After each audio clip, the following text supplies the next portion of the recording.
आपण पाहत आहात जनहित प्रवर्तक वृत्तवाहिनी सिटी लाईन न्यूज. पाहत रहा. मी आपल्या झटपट कार्यशैलीबद्दल आम्ही ऐकून होतो, आम्ही लांबून दुरून बघायचो आजभर.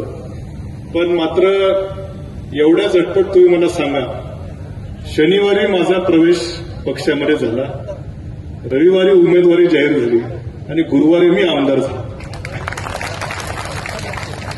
म्हणजे आपल्या झटपट कार्यशैलीबद्दल आम्ही ऐकून होतो, त्याचा अनुभव राहुरीकरांनी त्या ठिकाणी घेतलेला आहे.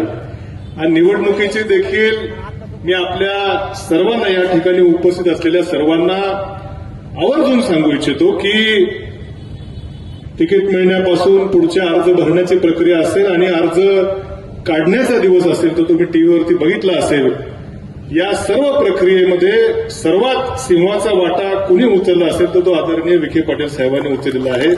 ते आपण सर्वांनी बघितलेलं आहे. खरं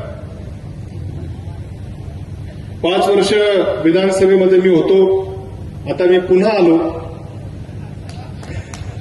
विधानसभेत नाही पण विधान परिषदेत आलो आणि मला खात्री आहे की ही जी संधी साहेब आपण मला या ठिकाणी दिलेली आहे, या संधीच्या रूपानं आता फक्त राहुरी नगर पाथर्डी विधानसभा मतदारसंघ तर आहेच, परंतु जिल्ह्यातल्या स्थानिक स्वराज्य संस्थांचे देखील प्रश्न विधान परिषदेच्या सभागृहात मांडण्याची जी संधी आपण मला दिली, या संधीचं निश्चितपणे सार्थक करून दाखवल्याशिवाय राहणार नाही, अशी ग्वाही आपल्याला आम्हा सर्वांच्या उपस्थित या ठिकाणी देतो. लोकांसाठी, लोकक्रांतीसाठी जनहित प्रवर्तक बनलेले, निर्भीड, निपक्षपाती web portal, YouTube channel city line news like करा, कमेंट करा, सबस्क्राईब करा, बेल आयकॉनवर दाबून शेअर करायला विसरू नका.